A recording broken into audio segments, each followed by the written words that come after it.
Should you buy, finance, or lease a brand new car? This is surprisingly a very controversial question because, on the one hand, buying a car outrightly means you get full ownership of the car. You can make changes to the car, you can drive it for as much mileage as you want, and it works out cheaper in the long run. Also, we were told. On the other hand, leasing a car may be preferable because you pay far less on a monthly basis and you don't have to think about maintenance. Also, you get to drive around a brand new car every 3 to 4 years. But wait, we are told that leasing, just like renting, means throwing away your money as you never get to own the car. But here's the thing, if you're really serious about building wealth and you don't have FU money, then the best option for you is to buy a 4-year-old used car with, wait for it, cash. Buy the used car outrightly and drive it to the ground. 4 years old is the sweet spot for buying a used car, as most cars already lost most of their depreciation at this point.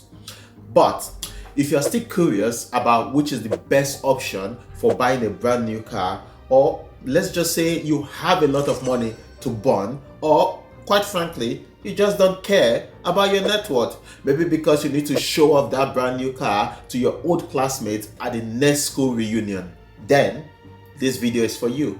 Firstly, just so we are all on the same page, let's briefly explain the 3 main ways or options of buying a car. The first way is to buy the car outrightly.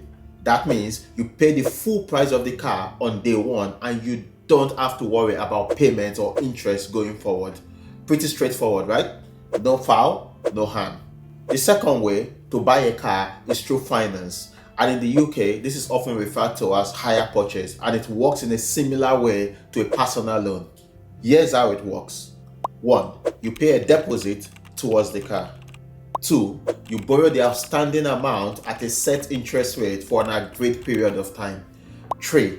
You make monthly repayment over the agreed period. And 4. At the end of the agreed period, you own the car. Easy peasy. The third way is to lease the car, which is essentially like a long-term renter of the car, where you make monthly payments to use the car, and at the end of the contract, you give the car back. A variation of leasing is the personal contract purchase, or the PCP.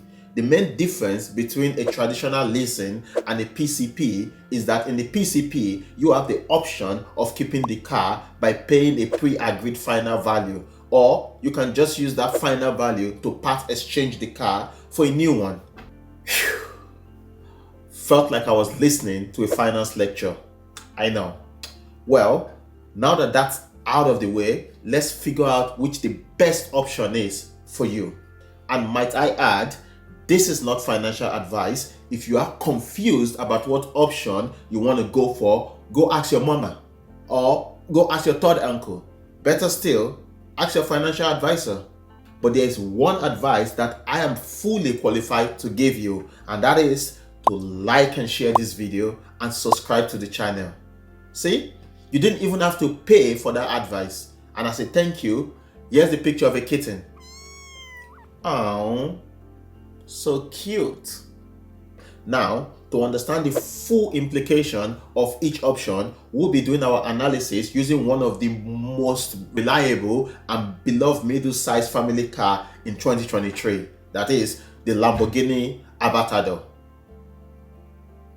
Yeah, right. I wish.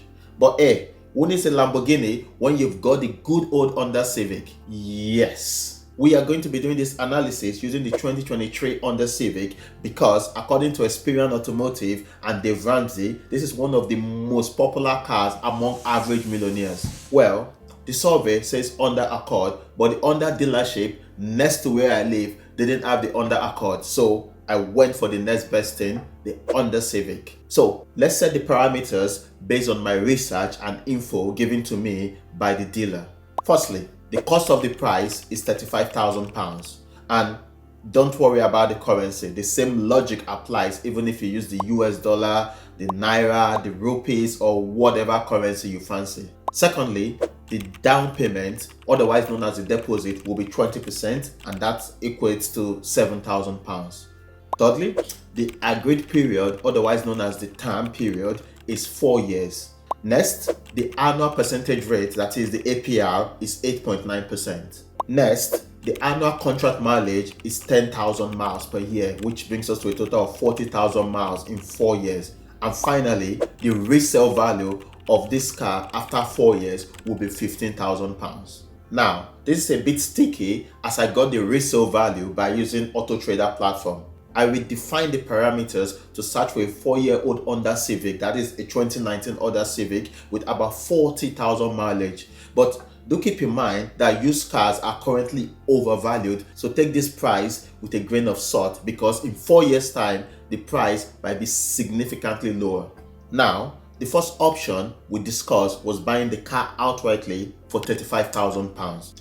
If we did this and assuming we could sell it for £15,000 in 4 years' time, then the cost of having this car for 4 years will be £20,000. Alternatively, if we went with the second option as discussed, which is finance or hire purchase, with a 20% deposit of £7,000 over 4 years at an APR of 8.9%, our monthly payment for the next 48 months will be £662, which will bring us to a total price of just under £39,000 in 4 years. Again, assuming we could sell the car for £15,000 in 4 years' time, then the cost of having this car for the next 4 years would be approximately £24,000. And finally, we discussed the leasing option, and more specifically, the PCP option.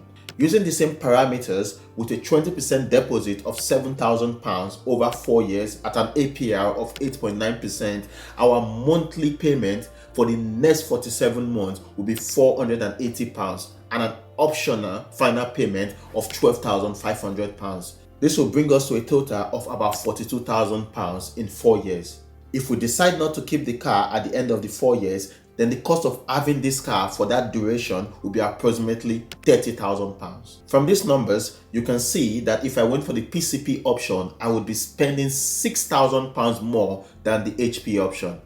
However, car dealerships will always try to sell you the PCP option because it is the most lucrative for them, as it encourages you to stay with them. By so doing, when your contract ends, you are likely to upgrade your car or part exchange it for a new car. That way, they keep making more money from you. They would also try and tweak the numbers using dealer contribution or by changing the deposit slightly or by increasing the time period. In some cases, it may well be the best option for you because you are getting a car that holds its value, no maintenance needed, and you get the flexibility of changing cars. Buying the car outrightly, no doubt, is the cheapest option, but an important thing to consider is the opportunity cost of doing so. If you buy the car outrightly for £35,000 on day one, that means the money is locked up in the car as it depreciates. Alternatively, if you pay the deposit of only £7,000 from that money, you have £28,000 left to invest into something like the S&P 500 or another cash generating asset. I think the important question here is, can you make a better return on that money in 4 years versus the additional cost of financing a car? But aside from the monetary factors, there are other psychological factors to consider. For example, if you are someone who tends to keep your car for a very long period of time, then buying the car outrightly or going down the hire purchase route means you can pay off your car and won't have to stress about keeping up with monthly payments. You will then have full ownership of the car, which means you can make changes to the car, you can drive the car for as much mileage as you like, but at the same time, any maintenance cost falls on you, and these costs tend to rack up the longer you have the car for. On the other hand, going for a PCP option means you pay far less on a monthly basis. You don't have to think about maintenance and you get to drive around a brand new car every 3 to 4 years. However, you do need to keep the car in a great condition, otherwise you'll be charged a chunk of money when you return it. There are also restrictions on how much mileage you can do in a year, as well as what kind of modifications you can make to the car. Hopefully, this video gave you some idea on things to consider and how to run the numbers for yourself, and ultimately to decide which route you want to go down. At the end of the day, I'm not sure why you would need a brand new car that loses 10 to 20% of its value as soon as you leave the car dealership, or that loses more than 50% of its value in 4 years. In my opinion, buying a 4-year-old used car that has already depreciated substantially at someone else's expense is the best option. But hey, you do you. If you've got any value from this video, please do like it and subscribe to the channel. But more importantly, do share it with someone you think might need it. I would also love to know how you bought your car and how you're thinking about buying your next car. And if you don't have a car yet, but you're in the market for one, how are you thinking about buying it? Let me know in the comment section. Thanks for watching and see you in the next one.